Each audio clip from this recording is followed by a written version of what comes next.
At a time when so much is dying back in the garden and so many things are going away, I wanted to celebrate some wins with you.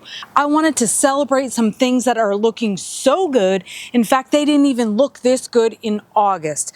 Hi, you guys. This is Nicole from My Carolina Garden. My garden is located in growing zone 8B in southeastern North Carolina.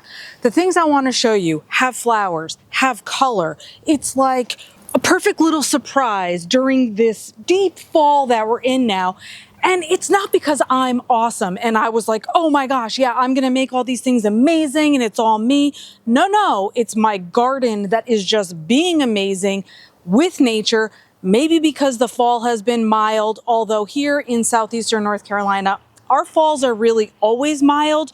We don't get freezing temperatures or really bitter frost until way later, and we're in mid-November right now. So it's not me I'm giving the credit to, but I want to show you some glorious wins in my garden, and then we have some shrubs to trim back. So we are in my rock garden right now, and one of the things that I think is a huge win for this time of year are my Salsa, Sombrero red cone flowers.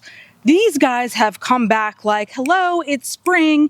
They've popped out with gorgeous new foliage and blooms, and it's not just this section of my garden. I have them in my front peninsula garden as well, except here in the front, the kind of coneflower that is showing its glory is the double scoop raspberry echinacea. So both of these beauties, like as vibrant as spring, the color is rich, the foliage color is rich. I'm just so thrilled to have these little treats in the garden.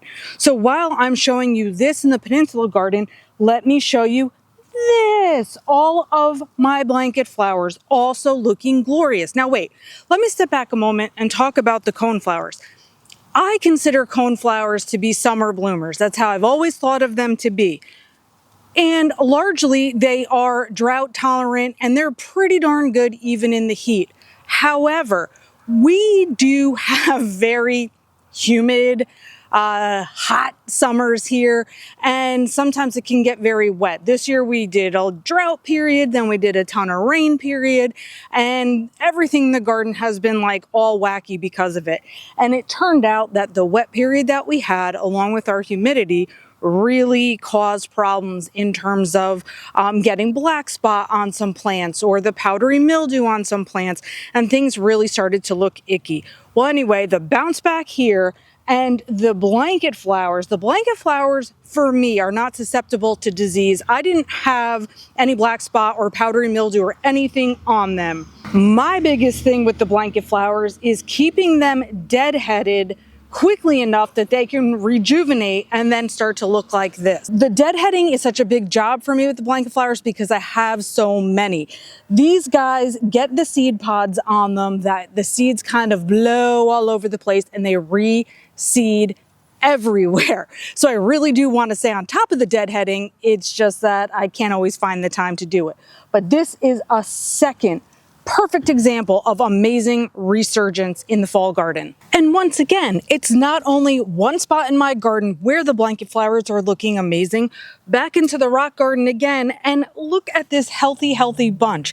So it's not just this growth of the blanket flower that's looking good, but let me show you something crazy. If you have been with me for any length of time, you have heard me talk about my love-hate relationship with the blanket flowers. And the reason is because they are such prolific self-seeders. All this, which is supposed to be stone and a walkway behind my waterfall and my secret gardens over here, this is all blanket flower that has self-seeded right into the rocks. So when I tell you in springtime that I dig this plant up and give it away to so many people, it's because of things like this. My next stunning beauty is the celosia. This is the dragon's breath. And you know, one of the great characteristics, or two of the great characteristics of the dragon's breath, is that it is heat and drought tolerant. So here in my area, again, which is hot and maybe it rains, maybe it doesn't, this plant is supposed to be a great performer. But I will tell you that while you can buy this plant all throughout the summer and have that in your garden as well, my celosia did not perform nearly as well, or I should say, look nearly as well for as long of a period of time, if I could get my words out, as this gorgeous baby. Right now in November, it is looking so stinking gorgeous. It's big, it's vibrant. Can't say enough good things about this. So this is another one that you're just like, thank you for being in my garden. You've heard me talk about Purple Heart many times because this is what I have draping out of huge pots with my cordy line by my pool, etc. It's a perennial here, so I have it in the ground as well, which this is the example, one of my examples of that. This one in particular, I want to point out to you because it was hiding back there closer to the fence line throughout the summer. And then all of a sudden the weather started to get a little bit cooler, or for whatever reason, it was like, ooh, I'm going to perk up, and it started to shoot its legs out this way. Not only that, here is the cherry on top of my ice cream sundae. These gorgeous little flowers. It's flowering right now. My Purple Heart that is inside the pot is currently not flowering. So once again, just a little bit of delight and a win that I wanted to celebrate and share with you. A fifth plant that I want to show you and delight in its glory is the tropical hibiscus. Now, the reason why these two tropical hibiscuses are on the list of a little surprise and something that I want to celebrate is because they were both clearance plants. When I got them on clearance, it was because it was like kind of the end of the summer and the store was just like, get them out of here. Their time is over. Well, we had a little bit of a struggle because, of course, now I'm trying to get them acclimated into new pots, and they were already struggling being on the clearance rack, etc. But look at this gloriousness. This hibiscus I picked in particular because of the coloring of the flower. This was not one that I had ever had before. And then this one is actually the braided hibiscus tree, and I hadn't had that one before either. So I'm thrilled to be able to show you the blooms on them as well as the extra number of buds on both plants. So once again, you just feel like, you know, it's going to be Thanksgiving and we're entering the holiday season, and yet I'm having these blooming tropical hibiscuses. Oh, I'm so thankful for that.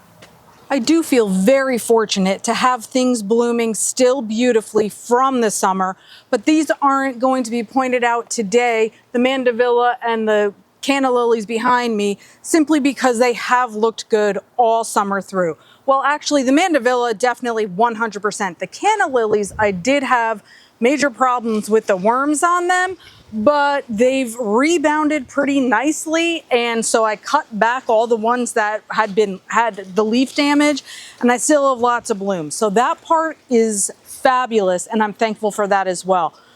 But now that I've shown you some of the gloriousness happening in my mid-November garden, it is time to shape up some shrubs that I have.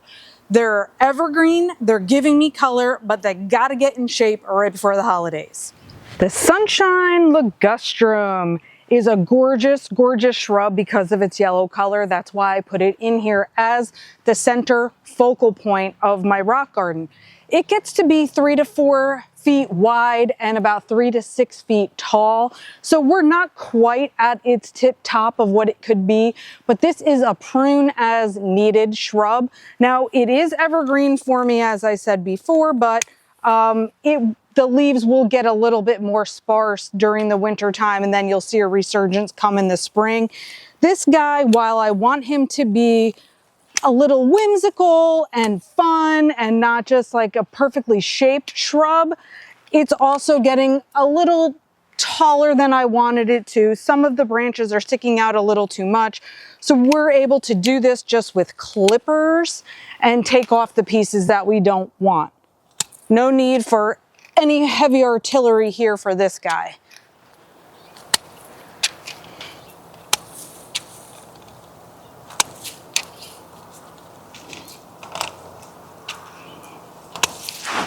And of course, any homeowner that has a wooden fence is also going to tell you that you want to make sure your fence is protected and that your plants are not growing right up to it.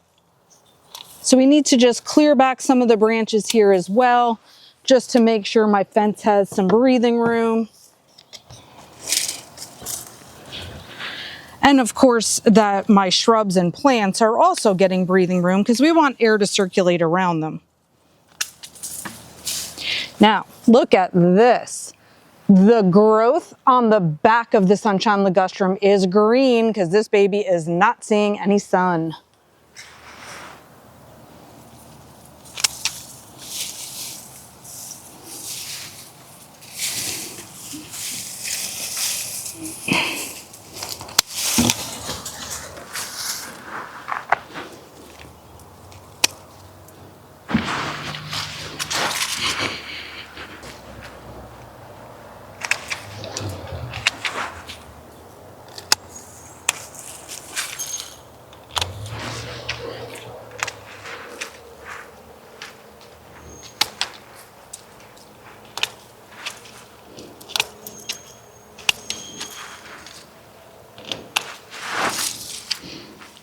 The next bit of shrub maintenance that I need to do is definitely on the lower petalum. So this is right in front of my front porch.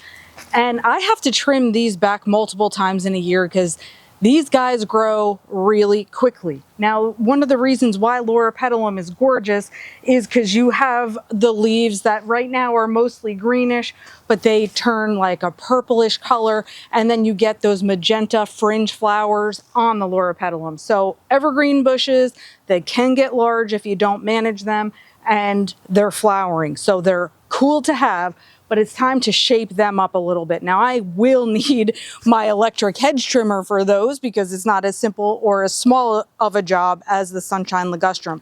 So I am going to get the electric hedge trimmer out, but before I do, I wanted to point out the other shrub that is going to need some trimming, and that is the kaleidoscope Aelia. We have some quite leggy branches on here, not a lot of foliage, not loving the way it's looking, so I'm going to take care of this guy as well.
Yes, now I can see over my bushes. There was actually a time when these shrubs were so short that you can see my rocking chairs behind me fully. And now look at this. This is our trimmed up look.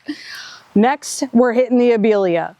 So here's what's up with the Aelia. I am not going to do the hardest prune ever or anything like that. This is a tough shrub, but right now I am just pruning for looks. I don't want all this lanky stick looking stuff because this is the front of my house. This is just not the way I want my shrubs to look up here. So I'm just going to clip back where I see fit in terms of getting rid of some of this extra length. Now this is a flowering shrub. We do see the flowers over the summer. So for me, it has been safe to do some trimming back now, or also in the spring would be very favorable if it was early on before this baby was getting ready to shoot out all of its brand new growth. But I'm just looking into its tangles of stems. And like I said, this one's not even as bad. I feel like this one and the one on the other side are a little bit worse.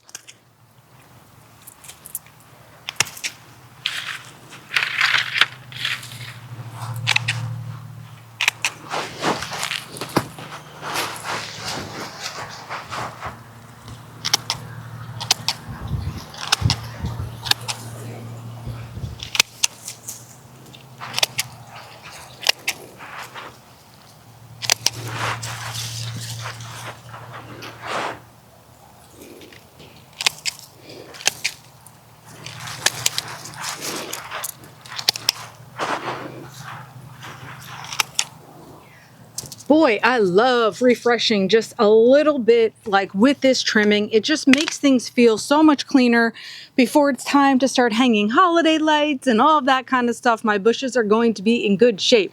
So my lantana here is still looking good. The spotted leaves that I had before, I simply clipped off. But until this really starts to die back, which so far I am not seeing signs of that, I'm not going to do any clipping on it. Now, the lantana is going to grow out from new wood next year, so I don't fear clipping this guy back at all, but I'm just going to enjoy these orange flowers while I can. Thank you for joining me. I hope you subscribe to my channel if you haven't already in order to ensure that my video content continues to show up in your feed. I appreciate everyone's support and comments, and I hope everyone is doing well here in mid-November.